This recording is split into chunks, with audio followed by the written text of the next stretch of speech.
Nicholas Kristof es un antisemita descarado, racista, intolerante, anti-israelí, distorsionador de los hechos, distorsionador de la ley y un mentiroso. Su columna es lo más parecido que he visto a los protocolos de los sabios de Sión en mi vida. Bienvenidos a otro episodio de Our Middle East. Soy Dan Diker, acompañado de mi querido amigo y colega de más de 3 décadas, Khaled Abu Taume, para traerles el Medio Oriente desde una perspectiva de la propia región. Hoy, Khaled y yo estamos muy contentos y honrados de tener un invitado maravilloso y especial, el profesor Alan Dershowitz, quizás el profesor de Derecho con más años de servicio en la Universidad de Harvard. Más de 50 años de distinguido servicio y mentoría a tantos jóvenes abogados. Y también autor de decenas de libros sobre antisemitismo, sobre derecho y todo lo que hay entre ambos temas. Profesor Dershowitz, es un placer tenerlo aquí en Jerusalén, aunque sea por Zoom, en un momento realmente crítico en el que el New York Times y su columnista Nick Kristof han publicado. ¿Qué se está percibiendo en Israel? En todos los ámbitos, desde la izquierda política hasta el centro y la derecha, como una verdadera pieza de propaganda, graves acusaciones de que Israel entrenó perros para violar palestinos y una acusación sistemática de violación sistemática de palestinos encarcelados y arrestados por las autoridades israelíes.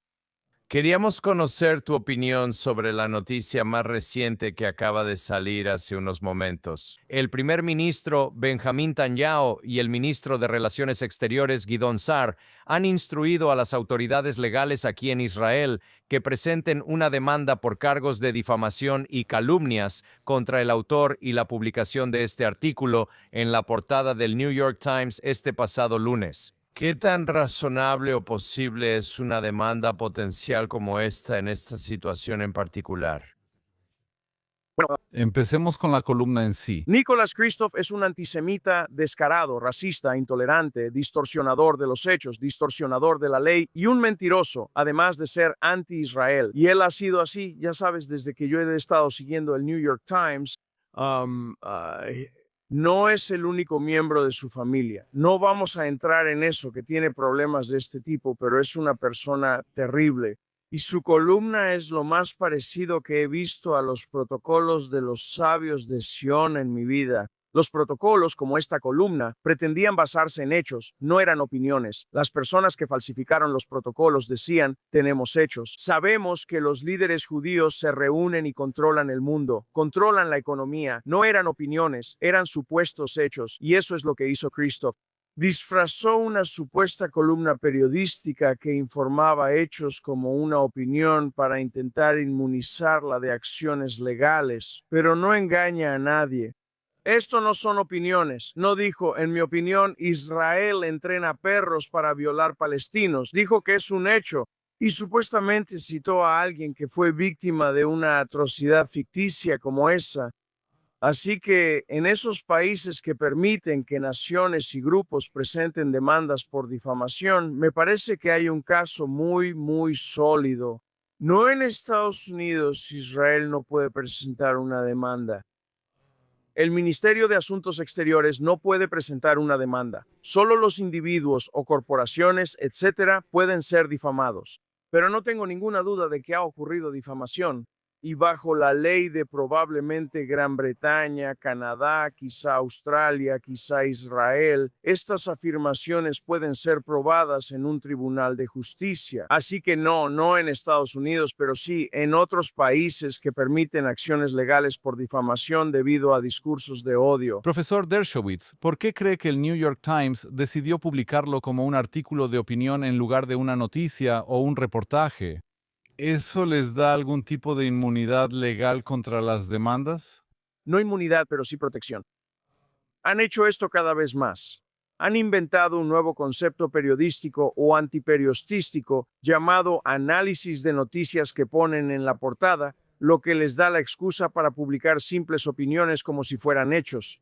Esto es lo contrario. Esto es publicar reportes, información periodística, supuestos hechos y llamarlo opinión. La ley de difamación en Estados Unidos dice que no puedes ser demandado por tu opinión. Sabes, puedo decir que Dan Diker es un pene. No lo es un tipo. Soy inmune porque no lo dije literalmente. No quise decir que él sea un pene. Quise decir que entra en la categoría de quienes merecen que se les llame así. Así que la ley distingue claramente entre opinión y hechos verificables. Pero si el hecho es verificable, si en la jerga científica existe una proposición negativa empírica que podría ser probada, entonces se juzga no como una opinión, sino como un hecho. Y el artículo, aunque en gran parte es ficticio y en gran parte inventado, pretende ser un reporte de hechos. Así que cualquier cosa que la ley diga respecto a los hechos puede aplicarse contra esta basura que, como dije, es lo más parecido que he visto a los protocolos de los sabios de Sion. Entonces tienes que hacerte la pregunta, ¿por qué el New York Times lo publicaría? Christoph no tiene credibilidad, es considerado un polemista. Es considerado alguien que escoge y selecciona lo que le conviene y ha sido anti-israelí desde que lo conozco. Disfraza su anti-israelismo como derechos humanos, pero no escribe sobre muchos de los peores abusos a los derechos humanos que ocurren, o al menos le da prioridad a Israel y a los palestinos sobre muchos de los otros abusos de los que podría estar escribiendo. Así que, ya sabes, nadie debería tener simpatía por el New York Times. Y lo programaron intencionalmente para desviar la atención del informe muy creíble que acaba de ser publicado sobre las violaciones y los abusos sexuales que ocurrieron el 7 de octubre y durante la toma de rehenes. Así que esto fue un plan deliberado del New York Times para ir en contra de Israel. El New York Times tiene una larga historia de ser antisemita. Se remonta a no informar sobre el Holocausto. Deborah Lipset escribió todo un libro sobre eso llamado Beyond Belief, sobre cómo el New York Times ocultó historias del Holocausto. Promovieron a Stalin en una época en que Stalin estaba matando judíos. Eran vehementemente anti-israelíes. Y es una larga historia de un periódico de propiedad judía, judío solo en el sentido de que los Salzburgers provienen de una herencia judía. Pero ya sabes, es el periódico más antijudío de Estados Unidos hoy en día y uno de los más antijudíos del mundo. Así que ya sabes, muchas personas que conozco han cancelado sus suscripciones al New York Times. Eso no ayuda. El New York Times ha perdido muchos de sus lectores y muchos de sus lectores en línea, pero aún así sigue siendo una institución de propaganda muy poderosa en Estados Unidos. Sabes, sigue siendo el periódico de referencia cuando se trata de obras de Broadway y conciertos. Si recibes una mala crítica en el New York Times, probablemente termines cerrando.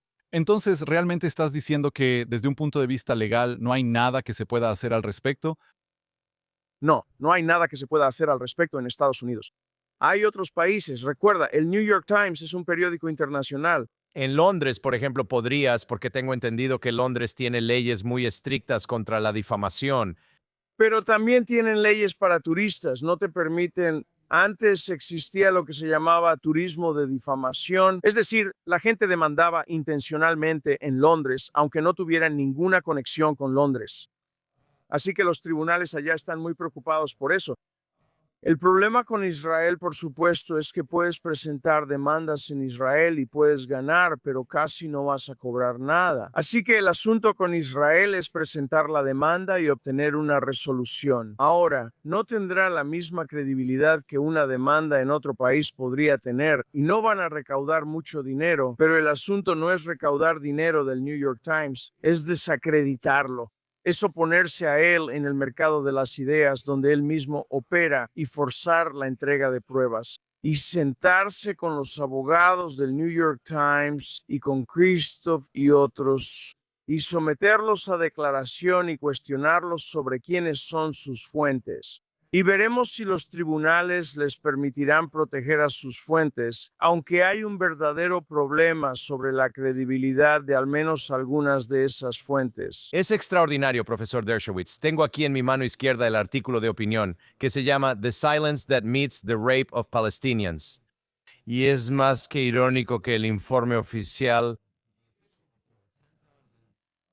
10.000 fuentes, un informe de 300 páginas del Estado de Israel llamado Silence No More, Sexual Terror Unveiled. La similitud en los títulos es bastante extraordinaria, al igual que el momento en que Khaled, como tú y yo hemos platicado, se publicó con solo unas horas de diferencia. Así que parece una clara anticipación al informe oficial israelí, que en realidad está documentado por el propio Hamas en lugar de por Israel, con fotografías, con videos. Y Khaled, quizá podrías compartir con el profesor Dershowitz y nuestros televidentes, así como conmigo.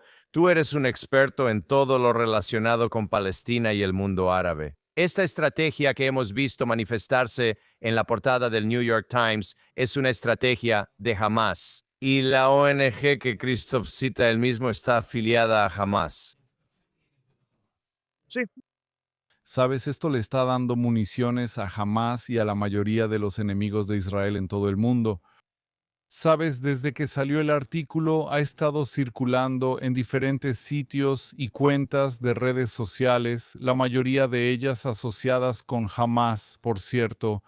Y déjame señalar, Dan, que esta historia sobre los perros violando ha estado circulando en las redes sociales desde hace mucho tiempo.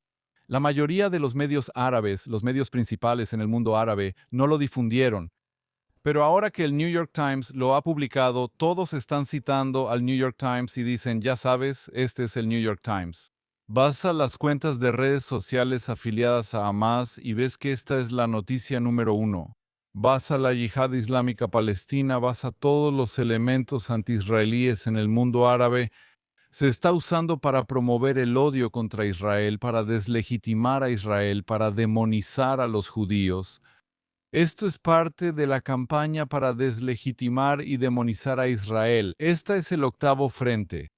La guerra no solo está ocurriendo en Irán, en Yemen, en Líbano, en Gaza y en otros lugares, también está ocurriendo en los medios de comunicación.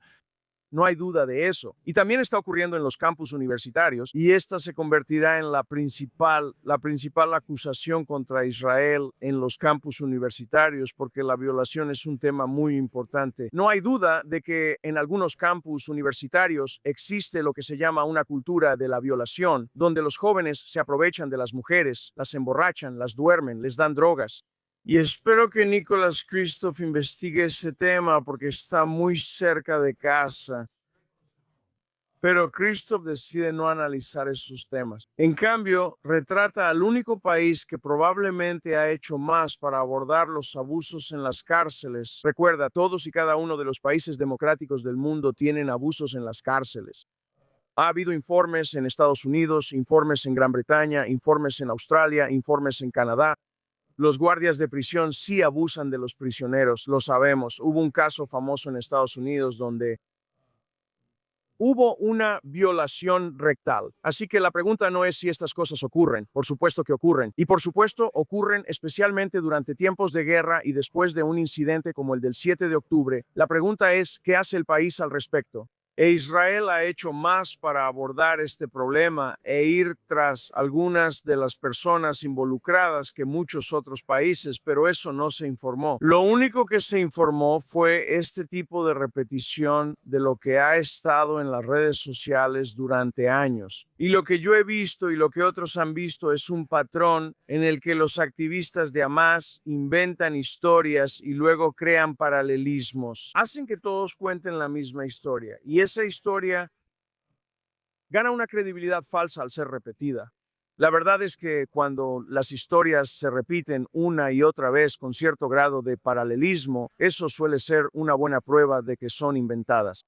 Lo que se necesita ahora es un muy buen periodista de investigación del Wall Street Journal o de algún otro periódico más creíble. Investigar a Kristof y revisar su historial, su pasado de mentiras y de encubrir mentiras. Me refiero a que él ha encubierto mentiras, violaciones y una cultura sexual y de violación por parte de personas muy cercanas a él, instituciones cercanas a él y países cercanos a él. Y por eso ha llegado el momento de publicar un reportaje de denuncia que a veces es incluso más creíble que una demanda. Ahora, las demandas pueden ayudar con eso porque la etapa de revelación de pruebas es muy importante. Y si una demanda llegara a pasar la fase de desestimación y llegara a la etapa de revelación de pruebas, el New York Times estaría muy avergonzado. Cuando su personal, sus veteranos y sus verificadores de hechos sean interrogados por abogados como yo, capaces de llegar a la verdad, lo último que quiere el New York Times es que nosotros, los lectores, sepamos cómo preparan esa salchicha en el New York Times, porque es bastante asqueroso y nadie querría comer esa salchicha. ¿O le darían credibilidad al periódico si supieran lo que hay detrás de estas historias y por qué el New York Times eligió ese momento, por qué decidieron permitir que se hicieran acusaciones sin fuentes? La otra cosa es por qué no acusan a individuos. Saben los nombres de algunas de las personas señaladas que eran guardias, y si nombraran a algún individuo, esos individuos podrían demandar. Pero fueron muy cuidadosos de no acusar a ningún individuo. Acusaron solo a instituciones que no pueden demandar bajo la ley estadounidense para tratar de evitar que se presenten demandas en su contra. Profesor Dershowitz, usted ha estado escribiendo sobre antisemitismo, odio a los judíos y odio al Estado judío durante décadas. Cuando observa este caso en particular, ¿qué tipo de influencia e impacto percibe? ¿Esto puede tener algún efecto sobre el fenómeno de antisemitismo que ya está en aumento en Nueva York, sin mencionar el resto de los Estados Unidos? Tomemos Nueva York. Paso mucho tiempo en Nueva York. Vivo en Florida, pero paso mucho tiempo en Nueva York. Y en la zona donde vivo ahora hay una campaña para el Congreso. Y hay media docena de demócratas judíos compitiendo entre ellos, incluyendo a Jack Schlossberg, el nieto idiota del expresidente de los Estados Unidos. Él se postula como un hijo de privilegio y es el candidato más anti-israelí. Pero hay otros. Todos estos candidatos judíos están compitiendo entre ellos para ver quién puede ser el más anti-israelí. Y quien sea el más anti-israelí ganará este distrito judío en el lado oeste de Nueva York, también en el lado este de Nueva York, lo que te muestra lo que pasó. Entonces, ¿quién va a creer esto? Habrá algunos que estarán ansiosos por creerlo. Ellos creerían cualquier cosa. Creerían que la gente vino del espacio exterior y violó. Ellos creerían cualquiera de esas cosas. No hay duda de eso. Y hay estudiantes universitarios que creerán cualquier cosa. La verdadera preocupación es el lector promedio del New York Times, que no es judío ni sionista, que lo lee y cambia de opinión como resultado. Él dice, wow, nunca supe esto antes. Pensé que Israel era un país muy civilizado y ahora leo sobre estas violaciones anales, leo sobre estos perros. Estoy empezando a cambiar mi opinión sobre Israel. Ese es el grupo que más me preocupa. Y ese es el grupo que lo creería solo porque lo dijo el New York Times. Mira, tengo amigos judíos, otros amigos. Si está en el Times, ellos lo creen. Tengo conversaciones con ellos y citan al New York Times para algunas de las cosas más absurdas que hayas escuchado. Pero si es el New York Times o si está en NPR, esos son como los modelos liberales de virtud y verdad. Por eso esto es tan serio. Esto es en algunos aspectos peor que los protocolos de los sabios de Sión, porque los protocolos de los sabios de Sión finalmente fueron claramente expuestos como una falsificación zarista y una conspiración. Y ya sabes, la gente pudo probar quién hizo la falsificación y todo eso. Y ha pasado a la historia como un ejemplo, ya sabes, junto al caso Dreyfus, de cómo pueden engañarnos, de cómo incriminan a una persona. Los protocolos de los sabios de Sión incriminaron a toda una sociedad y a un grupo de personas. Pero el New York Times no ha sido sometido a eso.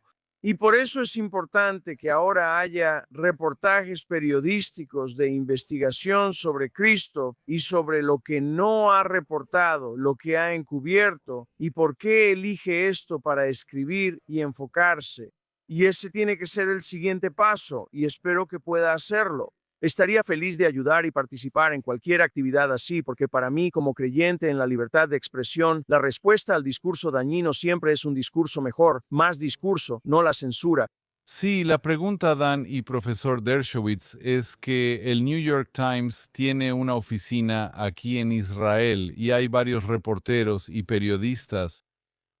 ¿Por qué no estuvieron involucrados? Quiero decir, están cerca de los hechos si esta historia existía. ¿Por qué no salieron a investigar? ¿Por qué tienes que traer a alguien desde Estados Unidos? ¿Para que haga su propia investigación y investigación entre comillas? Bueno, seamos claros, él no hizo su propia investigación, Como él afirma. pero él no hizo su propia investigación. Lee el artículo con atención. Eran personas que le pusieron a disposición, eran personas que le pusieron en bandeja de plata. Estos eran grupos conocidos por sus actitudes anti-Israel que se acercaron a él y lo instaron a escribir la historia. No vi mucha evidencia de investigación original que cumpliera con los criterios periodísticos. Por otro lado, probablemente este artículo gane un premio Pulitzer porque el comité Pulitzer se ha vuelto ferozmente en contra de Israel, dando una sorpresa Pulitzer. Más recientemente, a un periodista que supuestamente documentó abusos de Israel contra mujeres y niños palestinos y otras sorpresas Pulitzer.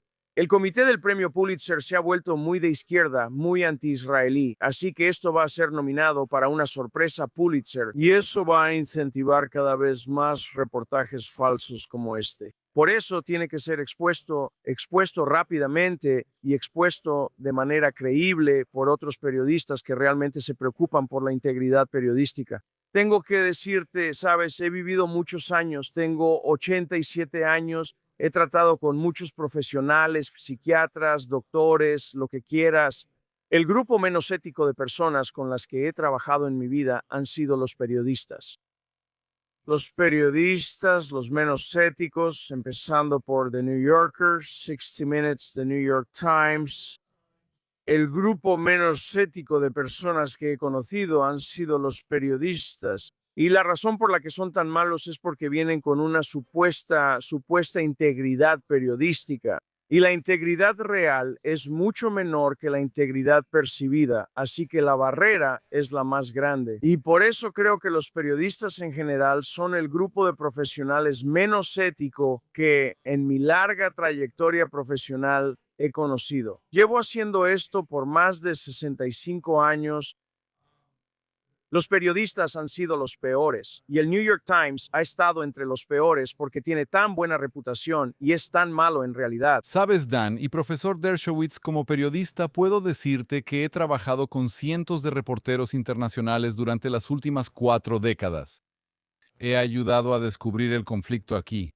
Y siempre he dicho esto. Lo que me preocupa es que la mayoría de estos periodistas que vienen aquí o que tienen su base aquí se despiertan en la mañana y buscan cualquier historia que haga quedar mal a Israel. Intentas ofrecerles una historia sobre malas acciones del lado de Hamas, del lado sirio, en Líbano. Ellos hacen la vista gorda. Para ellos todo se trata de atacar a Israel y hacer que Israel se vea mal. Por cierto, siempre ha sido así, no es algo nuevo. Mira, las dos principales figuras editoriales. El otro es Tom Friedman, quien comenzó como un periodista equilibrado en Líbano y ha terminado su carrera.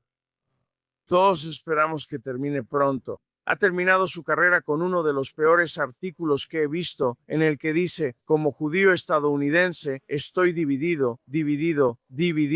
Estoy dividido entre quién debería ganar, Irán por un lado o Israel y Estados Unidos por el otro. Él dice, estoy dividido. No me gusta Irán, pero no quiero ver a Netanyahu y a Trump fortalecidos de ninguna manera, así que está dividido. Ahora, esa es pura opinión, una opinión idiota, una opinión estúpida, pero sin embargo es una opinión, así que eso está protegido. Pero cuando empiezas a informar sobre violaciones de perros, es una situación muy diferente. Tienes toda la razón. Debería haber aparecido como una pieza periodística, no como una columna de opinión. Pero aún así, el Times tiene una larga historia de mezclar opinión con reportajes. El Wall Street Journal no hace eso. Ellos no tienen análisis en la portada, tienen una estricta separación entre información y opinión, tienen artículos de opinión. Hay un editor de artículos de opinión con quien trabajo que es excelente y muy estricto. Hay un editor de la página editorial y también hay un editor de noticias. Y en su mayoría ni siquiera se les permite hablar entre ellos o trabajar juntos. Separación total y estricta, pero no en el New York Times. El New York Times mezcla la opinión con la información Y eso significa que la información muchas veces, como en este caso, está totalmente distorsionada por la opinión. Pero quiero enfatizarlo una vez más. Estos son los protocolos de los sabios de Sión.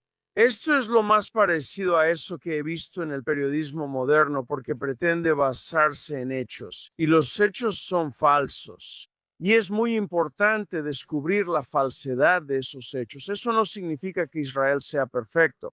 No significa que no haya abusos en las prisiones, sí los hay. Y por cierto, si yo fuera alguien que se preocupara por los abusos en las prisiones palestinas, estaría furioso con Christoph porque los verdaderos abusos van a perder credibilidad. Es como las mujeres que acusan de violación cuando nunca conocieron a la persona y solo lo hacen por dinero. Eso perjudica a las verdaderas víctimas de violación. Y en este caso, las verdaderas víctimas, aunque sean pocas, de abusos por parte de guardias de prisión individuales. Y estamos hablando de jóvenes de 19, 20, 21 años. Algunos son judíos, algunos no son judíos, algunos pertenecen a otros grupos. Si alguien hizo alguna de estas cosas, debe rendir cuentas. E Israel hace un buen trabajo responsabilizando a las personas.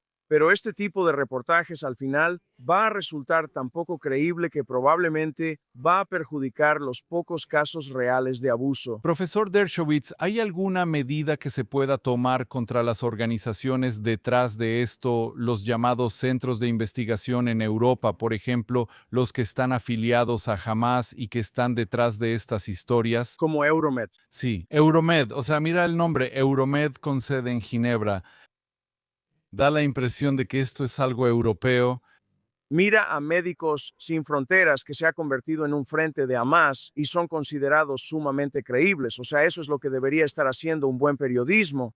Eso es lo que el Jerusalem Post y otros periódicos en Israel deberían estar haciendo. Y otros periódicos en Estados Unidos también deberían hacerlo. Y en Canadá y en Inglaterra, exponiendo a estas organizaciones fraudulentas por lo que son muchas veces simplemente frentes de Hamas. O por lo menos quienes aplican un doble rasero le aplican a Israel un criterio muy distinto del que usan al informar sobre otros países. Y así que, de nuevo, la respuesta al mal discurso es un buen discurso. Y creo que lo que necesitamos es un periodismo más activo y real, revisando las fuentes, investigando a Christoph, revisando lo que él ha encubierto. Y tengo información que estaría feliz de proporcionar a las personas que están haciendo este trabajo periodístico sobre historias que Christoph pudo haber cubierto, pero no cubrió.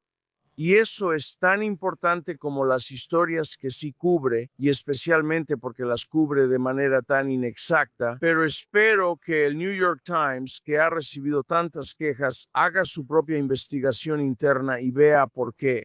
El momento en que sucede esto. B, por qué, como dices, personas como Kirchner, que hacen reportajes en Israel, no forman parte de esta historia.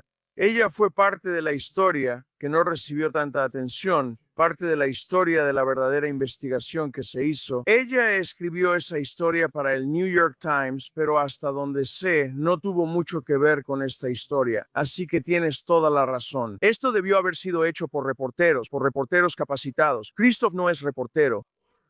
Él es un analista de opinión y aún así escribe como si estuviera reportando. Esa es otra forma de engaño. Y al final del día, la gente recuerda dos cosas, el titular y el New York Times. Eso es todo.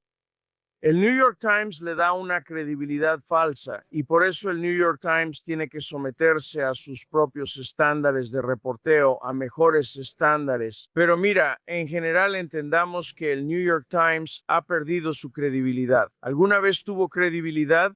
Sabes, ganó un premio Pulitzer por reportar lo bueno que era Stalin en los años 30 y luego resultó que la persona que hacía el reportaje estaba en la nómina de Stalin. El New York Times, ese era el New York Times.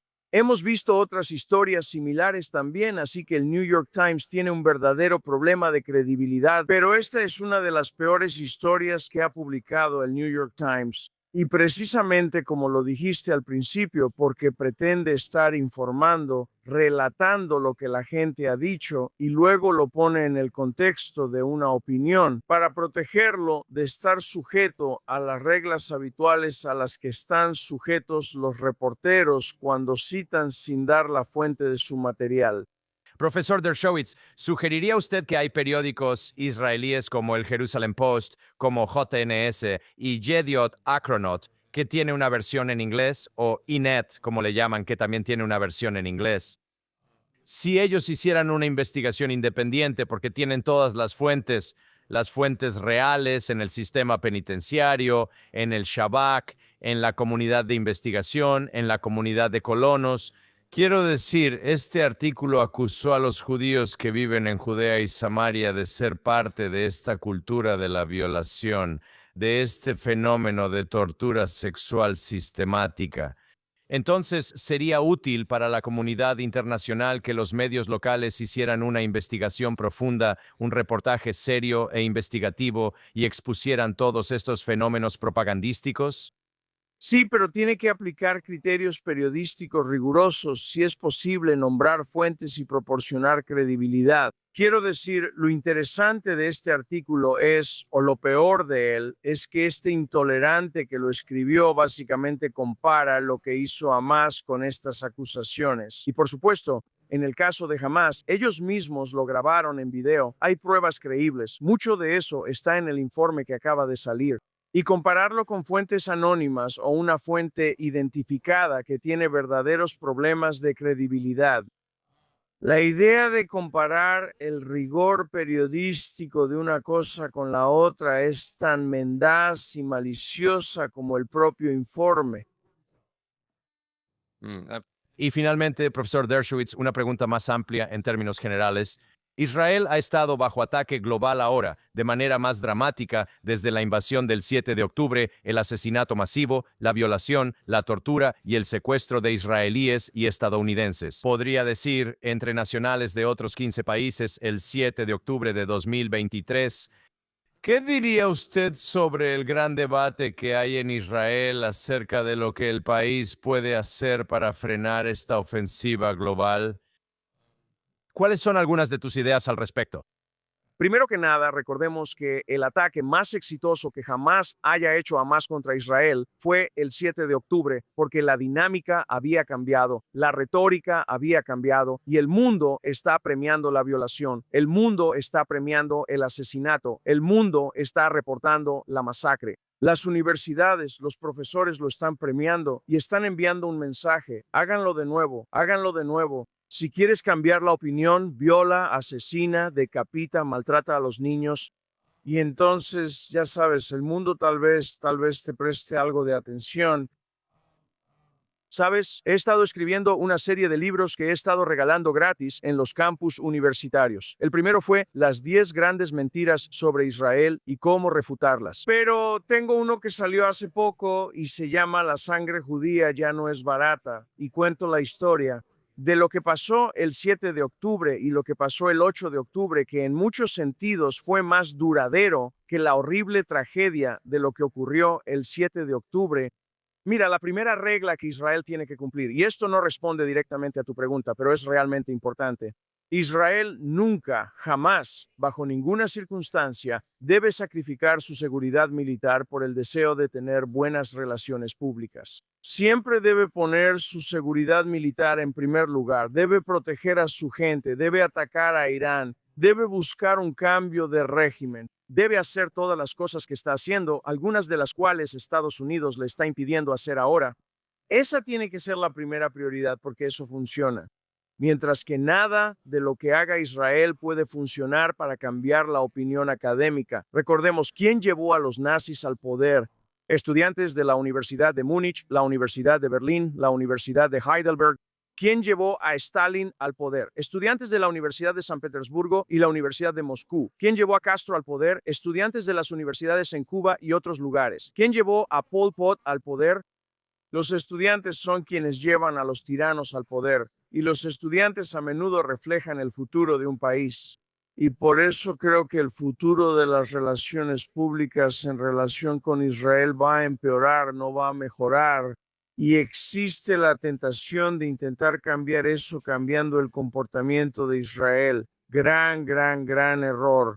Y creo que el primer ministro entiende eso. Él entiende que el trabajo principal del primer ministro no es conseguir notas favorables en el New York Times, sino asegurarse de que Irán no tenga la capacidad de destruir a Israel mediante armas nucleares, cohetes y otros tipos de acciones militares. Así que creo que hay que establecer bien las prioridades. Y cuando lo ves de esa manera, Israel está haciendo un muy buen trabajo. ¿Puede Israel hacerlo mejor? Sí. A menudo he pensado, por ejemplo, que la Hasbara debería sacarse de la oficina del primer ministro y ponerse en la oficina del presidente. Porque la Hasbara debería hacerse en nombre de todo Israel, no en nombre del gobierno que está en el poder en ese momento. Creo que hay muchas otras cosas que también se podrían hacer, pero quiero asegurarme de que todo eso es secundario respecto a lo que Israel tiene que hacer. Hashem os li amo yiten. La única manera en que los judíos tendrán shalom es a través de una fuerza superior, a través de un poder militar superior. Esa es la mejor respuesta para el New York Times. Que Israel siga ganando en el campo de batalla militar y que otros como yo y tú hagamos lo que podamos para ayudar a Israel ante el Tribunal de la Opinión Pública. Pero lo más importante, y lo aprendimos el 7 de octubre, es que Israel no puede mostrar debilidad, debe mostrar fortaleza. Cuando muestra debilidad, como lo hizo el 7 de octubre, los matones del mundo los rodearán y harán todo lo posible por destruir su credibilidad. Así que manténganse fuertes. Ese es el punto clave.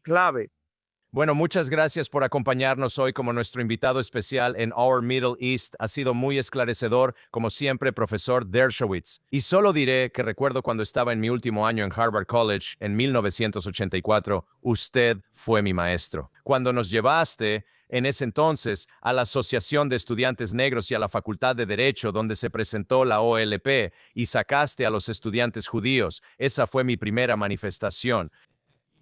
Usted era nuestro líder y sigue siéndolo. He estado luchando contra el antisemitismo en Harvard desde el día en que llegué en 1964, cuando un judío no podía ser decano de ninguna de las facultades ni presidente de la universidad. Pero tengo que decirte que el antisemitismo es mucho peor hoy que en 1964, cuando llegué en el 64 al menos, que el 18% del alumnado era judío. Ahora está por debajo de la cuota que impuso el presidente Lowell. Hoy es el 6%. No lo sabemos. Está entre el 6% y el 9%, pero es mucho más bajo que el 23%. Y es por el fin de la meritocracia, porque las universidades han abandonado la meritocracia por la mediocridad. La Universidad de Harvard hoy es una universidad mediocre. No estoy hablando de las ciencias, no estoy hablando de curar enfermedades, estoy hablando de las ciencias sociales, derecho. Historia, literatura, sí. Las disciplinas se han vuelto, Harvard se ha convertido en un lugar de verdadera mediocridad. A pesar de que tiene un gran presidente y algunos grandes decanos, pero el profesorado tiene demasiado poder y el profesorado es demasiado de izquierda. Y ni siquiera hemos hablado sobre el financiamiento extranjero. Sí. En decenas de miles de millones. Sí. Sí. Bueno, hablaremos de todas esas cosas, pero lo más importante para Israel es Hashemos, mantenerse fuerte. Asegúrate de que el plan de Dios es crear la paz a través de la fuerza, no la paz a través de la debilidad. Aprendimos sobre el costo de la paz a través de la debilidad durante la Shoah. Nunca podemos permitir que eso vuelva a ocurrir. Sí. El ejército de Israel y el ejército de Israel en el extranjero tienen que mantener la fuerza económica, fuerza política, todo tipo de fuerza, pero lo más importante, la fuerza militar. Mucho. También lo aprendimos durante los fallidos acuerdos de Oslo, que las concesiones generan más violencia, a diferencia de lo que ocurrió en Israel después de la Segunda Intifada, en la que hubo un cambio. Y luego, después del 7 de octubre, ahora todo el concepto de seguridad nacional ha cambiado hacia la prevención, en lugar de limitarse a la disuasión y la alerta temprana. Así que espero que Israel, el gobierno, el primer ministro te estén escuchando y que continúe tomando una mayor iniciativa para prevenir el terrorismo, la violencia y la subversión, en lugar de solo tratar de contenerlos. El primer ministro lo sabe y se ha dedicado a tratar de prevenir el terrorismo durante todos los años que lo he conocido, y lo conozco desde 1970. Así de lejos nos remontamos. Vaya, él estaba en el MIT cuando tú eras profesor en ese entonces. Yo era un joven profesor asistente y él era estudiante en el MIT. Estuvimos juntos en un programa llamado The Advocates en PBS. Y fue entonces cuando nos conocimos en la primavera de 1970 y hemos sido amigos cercanos desde entonces. Estoy de acuerdo con todo lo que dice y hace. ¿Algún israelí lo está? ¿Algún judío? Ya sabes, 2 judíos, 3 opiniones. Y por eso tenemos derecho a hacer críticas constructivas. Por otro lado, estamos completamente de acuerdo en que un Israel fuerte es un Israel que tiene más posibilidades de lograr la paz. Absolutamente. Y apreciamos profundamente sus ideas. Como siempre, el profesor Alan Dershowitz, profesor emérito de la Facultad de Derecho de Harvard y autor de, creo que ya debe tener hasta 60 libros en este momento, si no me equivoco, o 64. Uno nuevo que saldrá el 4 de julio llamado Founding Fathers and One Jewish Mother compara a Washington y Jefferson con los israelíes Ben Gurion y Golda Meir, siendo Golda Meir la madre judía. Como sabes, el primer ministro Ben Gurion se dirigió a su gabinete al principio de su administración, miró a la única mujer en el gabinete, Golda Meir, y dijo que solo hay una persona en este gabinete que tiene huevos, señalándola a ella. Aquí, huevos, conserva el doble sentido. Así que hay un doble sentido ahí. Pero la idea de Ben Gurion y Golda Meir de reconocer que la paz se logra a través de la fuerza ha sido fundamental para el éxito de Israel durante casi 80 años. Bueno, esperamos que siga siendo así. Khaled Abutaume y el profesor Alan Dershowitz, Khaled Abutom, qué oportunidad tan extraordinaria. Hemos tenido la oportunidad de escuchar a una de las grandes autoridades en la jurisprudencia estadounidense, difamación, antisemitismo, especialmente aquí en Or Middle East. Realmente estamos tratando de llevar a Occidente una mayor comprensión del Medio Oriente desde su propia perspectiva. Y el profesor Dershowitz realmente es, en cierto sentido, tan del Medio Oriente como cualquiera, habiendo estado aquí durante tantos años, no solo en Occidente. Así que seguimos intentando unir las culturas. Vivo en el centro de Manhattan y no vivo en el Upper West Side. No vivo en el Upper East Side. Vivo en el Medio Oriente. Vivo en el centro del East Side. Así es. Bueno, espero que me conozcas y me des tu libro cuando venga en las próximas 2 semanas a los Estados Unidos, a Nueva York. Fantástico. ¿Qué opinas, Hannah? Una de las cosas que he estado diciendo desde los acuerdos de Oslo es que las concesiones israelíes, los compromisos israelíes y los gestos israelíes tristemente se están interpretando como señales de debilidad. Y eso trae más violencia. Te retiras de Gaza. Eso se ve como una señal de debilidad, no como una señal de que quieres paz. Traes a la OLP a Cisjordania y Gaza. Eso se ve como una victoria para la OLP y una señal de debilidad por parte de Israel. Y esto no ha cambiado. Este es un ciclo en el que estamos involucrados. Somos testigos de ello. Y las historias como la que acaba de salir en el New York Times, esto en realidad juega a favor de los intransigentes y de los extremistas del lado palestino. Esto debilita a los moderados en el mundo árabe que defienden la paz con Israel, que están tratando de abogar por la paz con Israel. Porque esta historia será utilizada para justificar por qué Israel debe ser destruido, y eso es muy, muy grave, y veo cómo los medios árabes lo están reportando. Y todos están diciendo, todos están enfatizando, esto es el New York Times, no salió de una institución árabe, no salió de un medio de comunicación del mundo árabe. Por eso el nombre, el New York Times, es muy importante para ellos en ese contexto, pero esto es un daño a largo plazo. Esto es una explosión masiva, así lo llamo. Es un terremoto. ¿Es una explosión nuclear? Es una explosión masiva. Causa enormes daños en Medio Oriente. Esto envalentona o empodera a los radicales en el mundo árabe, a los grupos yihadistas y a todos aquellos que no quieren la paz. Es muy difícil ver cómo Arabia Saudita, por ejemplo, podría normalizar relaciones con una historia como esta circulando en redes sociales y en el mundo árabe. Al final del día, como dije, la gente recuerda 2 cosas, el titular y el New York Times. Sí, así que tenemos que hacer nuestra propia promoción agresiva y difusión. Tú y yo hemos estado hablando de esto durante años.